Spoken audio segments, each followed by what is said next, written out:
పేరు రవి ప్రకాష్, నేను నాది మహబూబ్నగర్ డిస్టిక్. ప్రత్యేకంగా ఈ పోలీస్ నోటిఫికేషన్కు సంబంధించి ఈరోజు చెప్పదలుచుకున్నది ఏంటంటే, ఫస్ట్ ఆ ప్రాబ్లమ్స్ ఫేస్ చేసేది మేము కాబట్టి మాతో చర్చలకు రండి. ఒక నోటిఫికేషన్ రిలీజ్ చేసినప్పుడు మీరు అప్లికేషన్ ఫీజులు ఏం తీసుకోమన్నారు కాబట్టి అప్లికేషన్ ఫీజు తీసుకోరాదు. మొట్టమొదటిగా వేలకు వేలు విద్యార్థుల నుంచి కలెక్షన్ చేసుకొని కొన్ని కోట్ల స్కామ్ అప్లికేషన్ ఫీజు నుంచే మొదలవుతుంది. ఇంకొకటి ఈవెంట్స్ పెడతానంటే ఈవెంట్స్ ఒకవేళ ఐటు చెక్ చేస్తే డిజిటల్ మాన్యువల్ ముందే క్రియేట్ చేయండి. దీని డిజిటల్ వల్ల ఒక్కొక్క చిన్న మిస్టేక్ వల్ల ఏ ఒక్క పాయింట్ తక్కువ వచ్చినా నాకెక్కడో న్యాయం జరుగుతా అని చెప్పేసి నష్టపోయిన అభ్యర్థి కోర్టులలో కేసులు వేసుకొని అడ్వకేట్ల జేబులు నిండుతుంటాయి, మా జేబులు ఖాళీ అవుతుంటాయి. ఇంకొకటి ఏంటంటే ఇక్కడ కావాల్సింది నెగిటివ్ మార్క్స్ పెడితే ముందే చెప్పండి. ఇంకొకటి ఏంటంటే మీరు లేనిపోని జీవోలు ఏమైనా తీసుకొచ్చింది ఉంటే విద్యార్థులకు మేలు చేసే విధంగా ఉండాలి కానీ విద్యార్థులకు కీడు చేసే విధంగా ఉండరాదు. అదే విధంగా ఈ రోజు ఇప్పుడు కూర్చున్న ముఖ్యమంత్రి నారాయణపేట డిస్ట్రిక్ట్ ఏదైతే ఉందో జీవో నెంబర్ 46 వల్ల కేవలం 3% వస్తుంది. అయ్యా ముఖ్యమంత్రి గారు, మీ గుండెమల్లి, కొత్తపల్లి, కోస్గి ఇవన్నీ కూడా నారాయణపేట డిస్ట్రిక్ట్ వస్తాయి.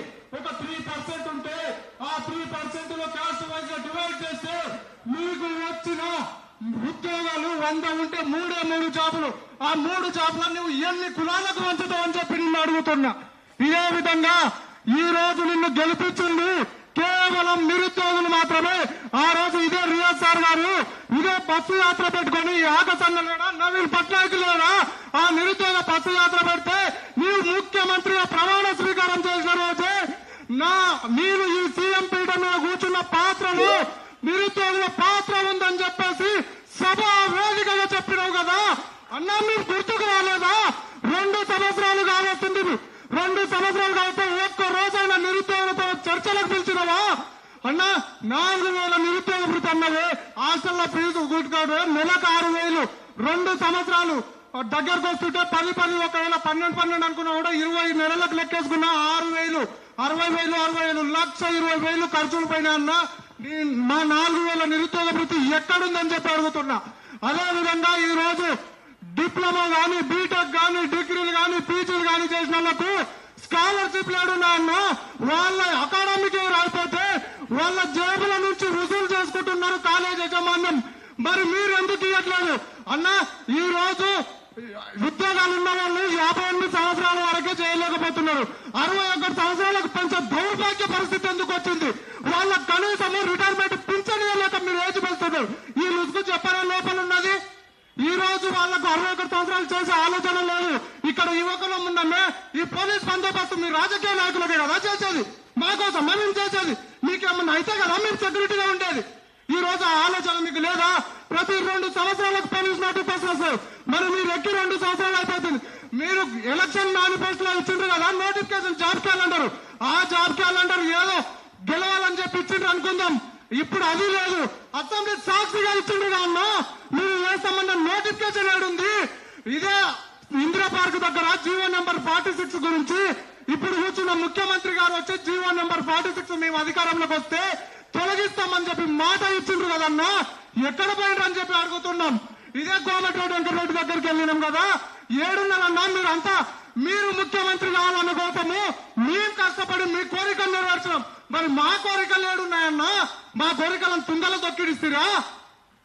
ఈ సభా వేదిక నేను ఒకటే చెప్తున్నా, మీరు ప్లేస్ చెప్పినా సరే, డేట్ చెప్పినా సరే, సమయం చెప్పినా సరే మీరు సిద్ధం. సచివాలయం సాక్షిగా జీవో నెంబర్ 46 నువ్వు ఏం సమాధానం ఇచ్చాడు? లోపలికి పిలుచుకొని జరసేపు చర్చలు చేసి టీవీ స్క్రోలింగ్ ఇచ్చుకొని ఎక్కడ పోయిందన్న జీవో 46? ఈ జీవో 46 వల్ల ప్రత్యేకంగా నీ నియోజకవర్గంలోనే నష్టపోతున్నారు. ఇది ఒకటి గుర్తుంచుకో.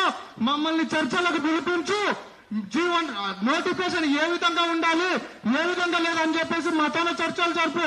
మీరు ఏ విధంగా ఇస్తున్నారో కనీసం ఇన్ఫర్మేషన్ ఇవ్వండి అన్నా మాకు. ఇంకొకటి ఏంటంటే ఈవి శ్రీనివాసరావుకు మీకున్న సంబంధం ఏందో తెలియదు కానీ అప్పుడు గత ప్రభుత్వం కానీ ఈ ప్రభుత్వం కానీ ఆయనను తొలగించిందంటే ఒక్కరు తొలగించరు. తర్వాత అన్ని శాఖలు మారినాయి కానీ ఈయన శాఖ మాత్రం మారదు.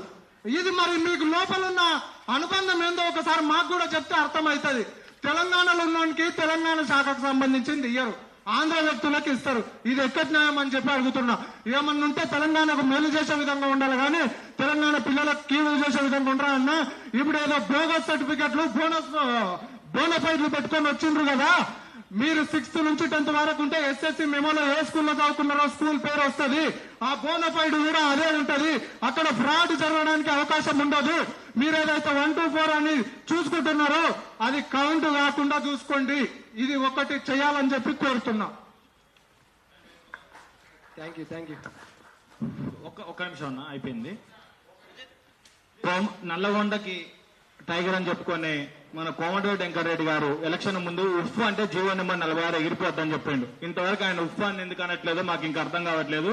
నల్లగొండ జిల్లాలో ఉన్న విద్యార్థులందరూ కూడా దయచేసి ఒకసారి ఆయన ప్రశ్నించాలి. ఎక్కడ వేరు ఈ 3 జిల్లాలలో కలిపి చాలా మంది మినిస్టర్లు